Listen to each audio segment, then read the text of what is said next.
Hat, sunglasses, Pepsi, notes, sources, thick skin. Check. You already know. Let's go.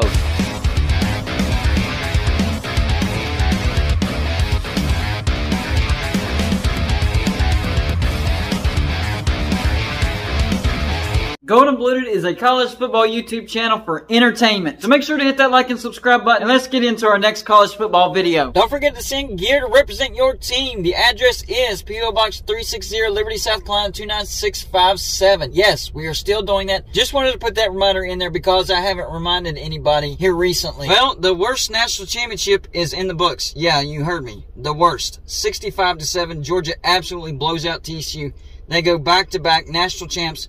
Only one of 8 teams, even though technically 7, because USC had to vacate that 2004 national championship. But still, that's rare company, making history, and then making history by the margin of victory. That's the largest national championship margin of victory, and it's the largest bowl margin of victory, period. So congratulations, Georgia. You absolutely throttled TCU.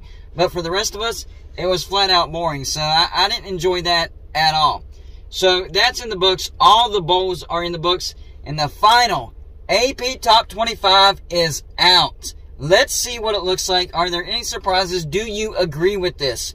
Let's start at the top. Number 1, Georgia, of course, getting all 63 votes for that number 1 spot. 15-0 national champs. Number 2 is TCU. They did make the national championship. Yes, they got throttled 65-7.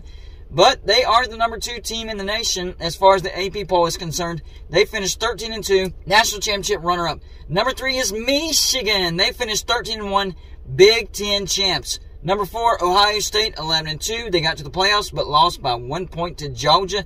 Number 5, Alabama, just 1 spot out of the top 4. They finished 11-2 by absolutely destroying the Big 12 champion Kansas State Wildcats. Number 6, Tennessee. They also finished 11-2. Number 7, Penn State. A lot of people didn't think Penn State was going to be good. I knew that they were going to be good, and their schedule was favorable. They finished 11-2. Number 8, Washington, another team that I warned y'all was going to have a 10-win season.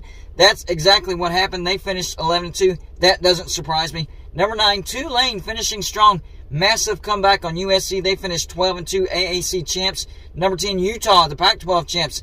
10-4, but lost to Penn State in the Rose Bowl. Number 11, Florida State. They finished 10-3. I knew Florida State was going to be better. I don't remember if I predicted them to have 10 wins, but I did expect them to be better. Number 12, USC. They finished 11-3. But I think everybody was predicting USC to be a much better team. They were just downright horrible last year. Number 13, Clemson. They bounced back and have a better year than last year. Still not great to their standards. They finished 11-3. Number 14, the Big 12 champs, Kansas State, 10-4. Finishing the season by getting absolutely humiliated by Alabama. Number 15, Oregon, decent season, 10-3. Number 16, LSU, 10-4, SEC runner-up. Number 17, Oregon State. I told y'all Oregon State was a good team, and they did have a 10-win season, 10-3.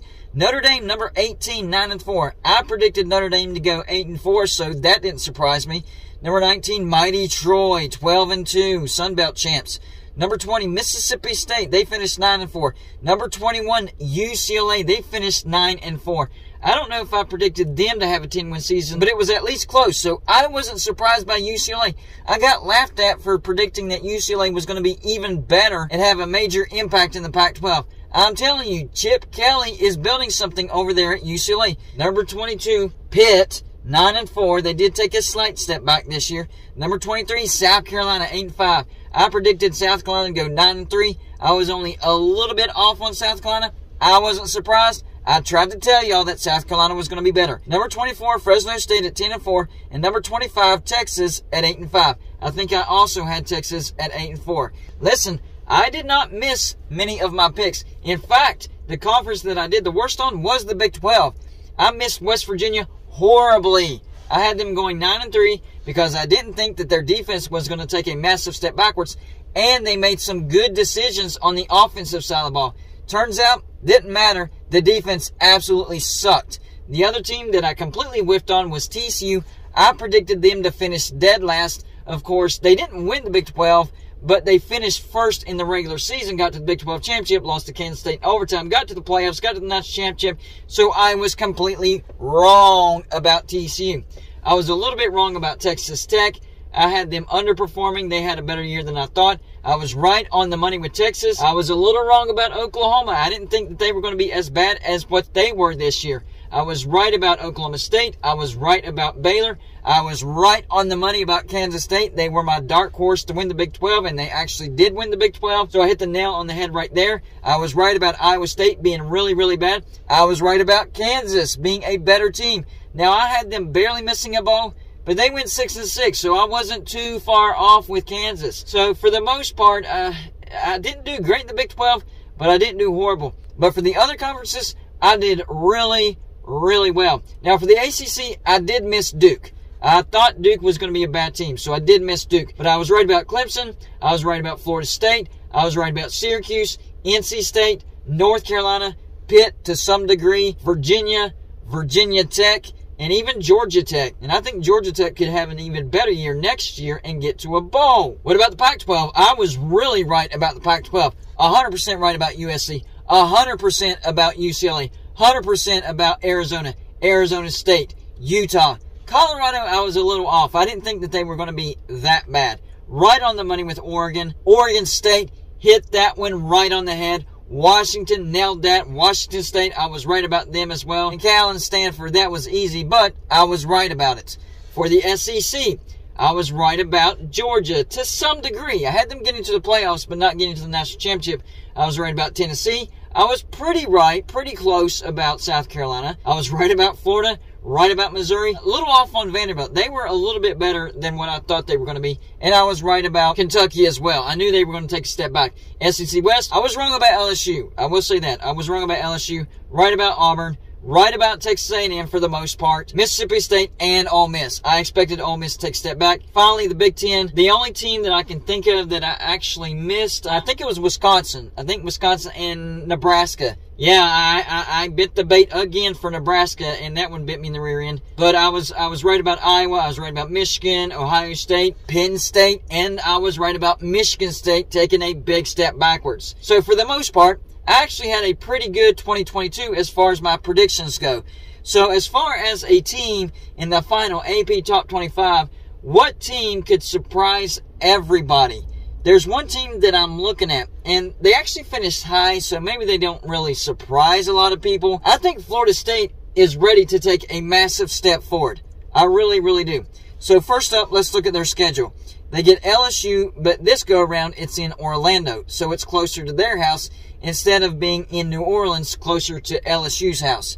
Then they get Southern Miss, then FCS North Alabama, then at Florida, at Boston College, at Clemson, that's a tough one, Miami Hurricanes, Syracuse, at Wake Forest, Duke, Virginia Tech, and at Pitt. So for the most part, their schedule sets up perfectly. I think their season comes down to two games. That first game against LSU in Orlando, which I do think Florida State wins, and then at Clemson. Will Clemson be elite again? Can Florida State go on the road and beat Clemson? But the rest of this schedule, I actually like the chances of Florida State winning every other game. Southern Miss, easy win. FCS North Alabama, gimme win. At Florida, I don't think Florida's going to be any good again next year. So yes, the Seminoles get the job done. At Boston College, they're going to be even worse next year because they lost their quarterback. Miami Hurricanes, that's a home game, and Miami might be a little bit better. They might be a bowl team, but that's still a win for Florida State. Syracuse at home, that's a win. At Wake Forest, Wake Forest is not going to be anywhere close to as good as what they've been the past couple of years. Sam Hartman is gone. That's an easy win for Florida State. Duke at home, that actually could be challenging. Duke might be a good team again, but it's at home. That's a win. Virginia Tech, they're not going to be very good. Maybe a little bit better than this year. That's a win. And then at Pitt. And I think they'll take care of business on the road to Pitt. It's those two games. So I think Florida State has an excellent shot of having a 10-win season. Maybe even 11-1. And depending on what Clemson does, they have a shot to win the Atlantic. I'm telling you right now, I am looking at Florida State, and I think they definitely, most certainly, have a great shot of winning the ACC Atlantic because NC State is going to take a step back. They did get that quarterback transfer from Virginia, so the offense might not be as bad as what I thought. But the defense will take a significant step backwards. Syracuse isn't going to be as good as what they were.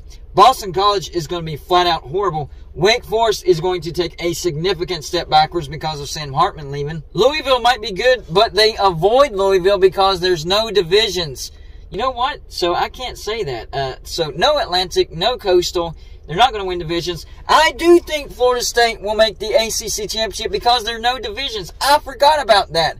So even if they do lose to Clemson, if they win out, they'll get to the ACC championship. So I am calling it. Florida State versus Clemson in the ACC championship game. It will be a rematch. And, you know, it's very, very difficult to beat a good team twice in the same season. So scratch that Atlantic Coastal nonsense. That is no longer. Florida State doesn't even have to play Louisville, so even if Louisville's good, that doesn't matter. I think Florida State will make the ACC championship game in a rematch against Clemson. So y'all let me know in the comment section. Number one, what do you think about the final AP Top 25? Do you agree with it or do you disagree with it? If you do disagree with it, where do you disagree with it? And what about Florida State? Do you think Florida State makes the ACC championship game in 2023? That's all I got for this show. Like and subscribe if you haven't already, and I'll see you on my next show.